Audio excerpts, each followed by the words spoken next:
خوش آمدید ناظرین، السلام علیکم ناظرین۔ جہاں پاکستان بھر کے اندر سیکولرسٹ حضرات مختلف ہیلو بہانوں سے یہ ثابت کرنے کی کوشش کرتے رہتے ہیں کہ پاکستان کے اندر سیکولرزم ہی ہونی چاہیے اور یہی ہر لحاظ سے پاکستان کے حق میں بہتر ہے، دراصل یہ وہ لوگ ہیں جو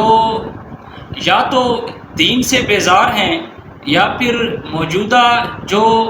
نامی گرامی مسخ شدہ عقائد رکھنے والی اسلامی سوسائٹی ایک موجود ہے جو نامنلی ایک مسلمان ہے اور وراثت میں اسلام کو پایا ہے اور اس کی اہمیت نہیں جانتی، اس سوسائٹی سے یہ لوگ بہت زیادہ تنگ ہیں۔ اس وجہ سے یہ ہر لحاظ سے یہ ثابت کرنا چاہتے ہیں کہ سیکولرزم پاکستان بھر کے اندر ہونا چاہیے، اور ان کے دو بڑے زوردار یہ دعوے ہیں کہ جناح بھی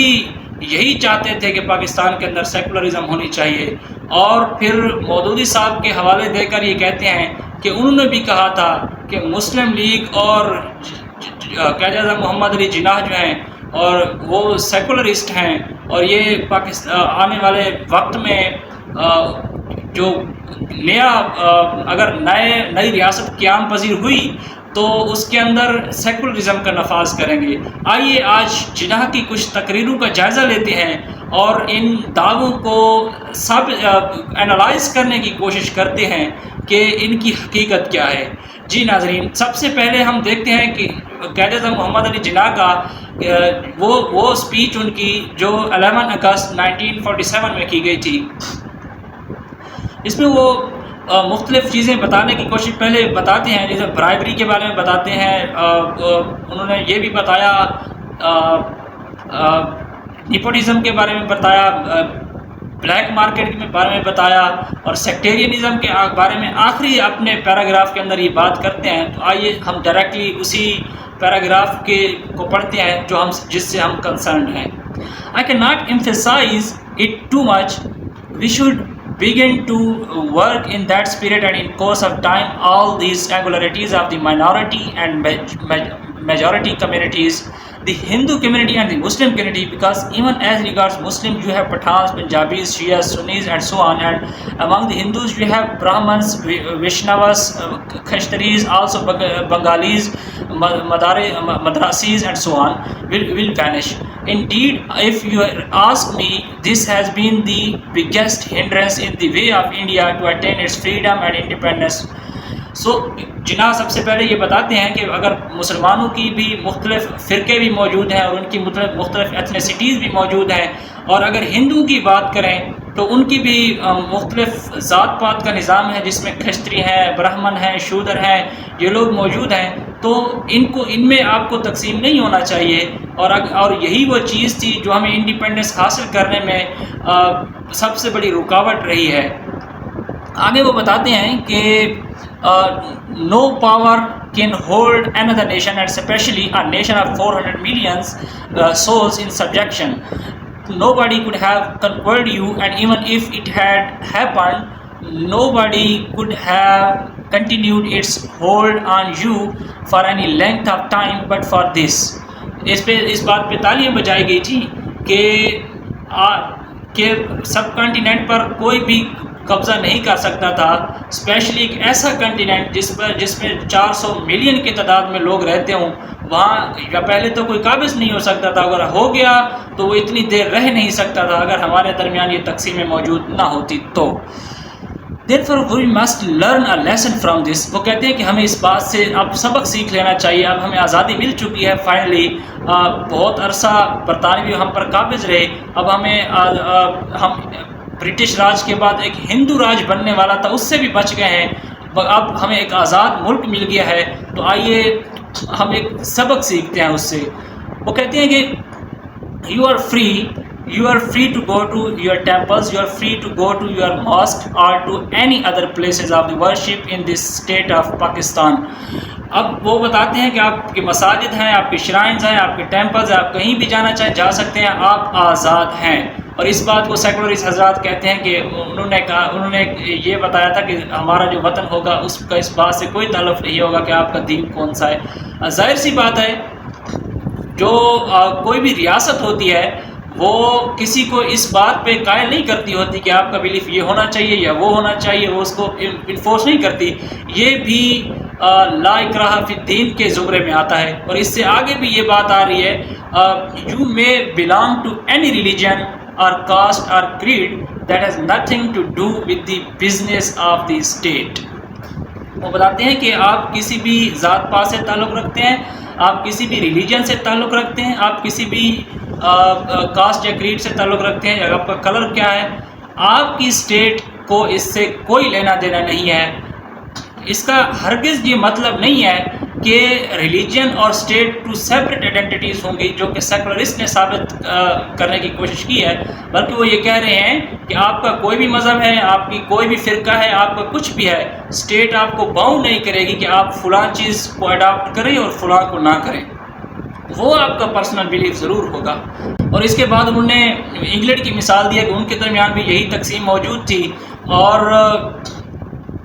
انہوں نے بھی اس کے بہت بڑے خسارے اٹھائے ہیں، جس میں کیتھولکس اور پروٹیسٹنٹس کی مثالیں دے کر انہوں نے بتایا ہے کہ انہوں نے بھی جو تاریخ سبق سیکھا تھا کہ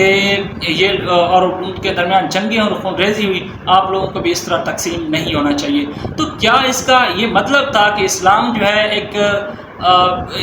جو ہے گائیڈنگ پرنسپل نہیں ہوگا پولیٹیکل کریکٹر آف پاکستان کے اندر، یا اکانومی کے اندر، یا سوشل ایشوز کے اندر؟ تو آئیے ان کی کچھ اور سپیچز کا جائزہ لینے کی کوشش کرتے ہیں. جی، اسٹیٹ بینک آف پاکستان کا جب افتتاح ہوا تو قائد اعظم محمد علی جناح کو بلایا گیا اور انہوں نے یہ اسپیچ کی تھی. آئیے ان کو دیکھتے ہیں. I shall watch with keenness the work of your research organization in evolving banking practices compatible with Islamic ideas of social and economic life. وہ سب سے پہلے یہ بتاتے ہیں کہ آپ کی جو ریسرچ آرگنائزیشنز ہوں گی وہ اسلامک آئیڈیاز کے مطابق سوشل اور اکنامک لائف، اسلام کی دی ہوئی جو سوشل اور اکنامک لائف ہے اس سے متشابہ بینکنگ پریکٹسز کریں گے. The economic system of the West has created almost insoluble problems for humanity, and to many of us it appears that only a miracle can save it from disaster, and that is not feasible. اب وہ آگے مزید بتاتے ہیں کہ جو western economic model ہے اس نے بہت زیادہ مسائل کا پیدا کیے ہیں، اور ممکن نہیں ہے کہ آنے والے وقت میں یہ زیادہ دیر قائم رہ سکے گا. اور یہ اس نے انسان کو انسان نہیں سمجھا، اور اس لیے مسلمانوں کو چاہیے یا پاکستان کو یہ ایک ایسا نظام قائم کرنا ہوگا معیشت کا جو دنیا کے کو لیسن دے. یہ تو بات تھی معیشت کی، جس میں وہ بتاتے ہیں کہ اسلامک جو ویلیوز ہیں اور اسلامک آئیڈیاز ہیں ان سے کمپیٹیبل بینکنگ سسٹم آپ کو بنانا ہے. جی، اس سے ہٹ کر ہم ایک اور ان کی اسپیچ دیکھتے ہیں جس میں وہ سبی دربار کے اندر وہ اسپیچ کرتے ہیں. انہوں نے کہا تھا کہ it is my belief that our salvation lies in following the golden rules of conduct set for us by our great lawgiver, the Prophet of Islam. وہ کہتے ہیں کہ اگر ہم کبھی دوبارہ اٹھ سکتے ہیں اس گری ہوئی حالت سے تو وہ محمد رسول اللہ صلی اللہ علیہ وسلم یعنی پیغمبر جو کہ سب سے بڑے لا گیور ہیں، قانون کے دینے والے ہیں، ان کو فالو کر کے ہی ہم دوبارہ ایک نئی حیات پا سکتے ہیں. Let us lay the foundation of our democracy on the basis of truly Islamic ideals and principles. آپ کو یہ بھی ملے گا کہ سیکولرسٹ حضرات مختلف سپیچز اٹھا کر، جس میں یونائٹڈ اسٹیٹ آف امریکہ کو یہ انٹرویو دے رہے ہیں یا آسٹریلیا کو جناح انٹرویو دے رہے ہیں، اور ان کو بتاتے ہیں کہ ہمارے پاس آنے والے وقت میں اگر آپ ہماری مدد کریں گے، ریاست ہماری قائم ہو جائے تو ہم ڈیموکریسی کو قائم کریں گے. کیونکہ وہ جہاں یونائٹڈ نیشن کا ایک نیا نظام قائم کیا جا رہا تھا اور سیلف ڈٹرمنیشن کا ایک رائٹ لوگوں کو دیا جا رہا تھا، وہاں ان سے یہ ڈیمانڈ کی جا رہی تھی کہ آپ کیپٹلزم اور ڈیموکریسی بھی فالو کریں گے، اور انٹرنیشنل لا کو سب نے سائن کیا ہر آنے والی اسٹیٹ نے. اسی لیے وہ ڈیموکریسی کا ہر جگہ نام لیتے رہے ہیں. مگر یہاں پہ وہ سبی کے اندر جب پاکستان بن گیا تھا، سبی کے اندر اپنی اسپیچ کے اندر وہ بتاتے ہیں کہ ڈیموکریسی ہی ہوگی ہمارے پاس، مگر اس کی بنیاد جو ہوگی وہ اسلام ہوگا، یعنی اسلامک ڈیموکریسی، یا اس سے ہم تھیو ڈیموکریسی کا بھی کانسیپٹ لیتے ہیں جو کہ مودودی صاحب نے پروپیگیٹ کیا ہے، ڈاکٹر اسرار صاحب نے پروپیگیٹ کیا ہے. اس کے بعد ایک اور سپیچ کے اندر جناح بار ایسوسیشن کراچی میں 25 جنوری 1948 میں یہ خطاب کر رہے ہیں، اور وہ کہتے ہیں کہ he would not understand a section of the people who deliberately wanted to create mischief and made propaganda that the constitution of Pakistan would not be made on the basis of Sharia. اب وہ ان لوگوں کے بارے میں کہتے ہیں کہ جب پاکستان نہیں بنا تھا اور مختلف جن میں مودودی صاحب بھی شامل تھے اور بہت سے اور لوگ شامل تھے، وہ کہتے تھے کہ مسلم لیگ اگر کامیاب ہوگی ایک الگ ملک بنانے میں تو وہ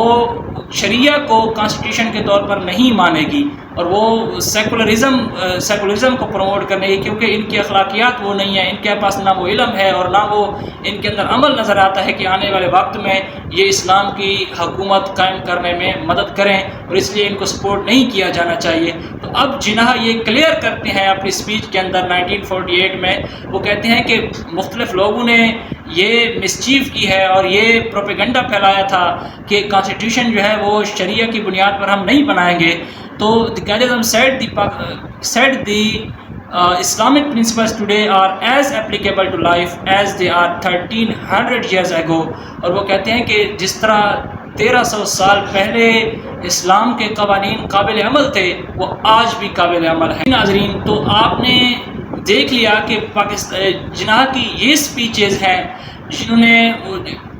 20 مرتبہ اسلام کا ریفرنس دے کر بتایا تھا کہ اسلام ہی ہمیں گائیڈ کرے گا، قرآن اور شریعت ہی ہماری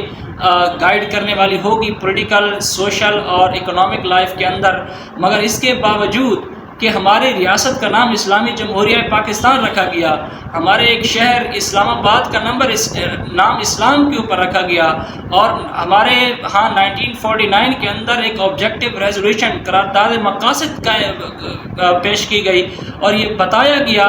کہ آنے والے آبجیکٹیو ریزولوشن کے اندر واضح طور پر یہ بتایا گیا کہ ہمارا مقصد، قیام پاکستان کا مقصد آہستہ آہستہ آنے والے وقت میں ملک کو یا اپنی ریاست کو اسلامی قوانین کے مطابق ڈھالنا ہے، لوگوں کی روحوں میں اس کے اصل عقائد اور اس کی اصولوں کو داخل کرنا ہے تاکہ ہم اس قابل ہو سکے کہ اسلام کے قوانین کو پر عمل پیرا کروا سکیں۔ یہ آبجیکٹیو ریزولوشن تھی۔ اب اتنے سارے سپیچز ہونے کے باوجود اور اتنے سارے دلائل ہونے کے باوجود اگر اتنا بڑا کسی کے پاس کانفیڈنس آ جائے کہ وہ یہ ثابت کرتا پھرے مختلف سپیچز کو اور مختلف رائٹنگز سے کہ جو جناح تھے وہ سیکولرزم کو پروموٹ کرنا چاہتے تھے، تو یہ ایک بہت بڑے کانفیڈنس کی بات ہے، اور یہ کانفیڈنس ہمارے پاس تو نہیں آ سکتا۔ بہت شکریہ۔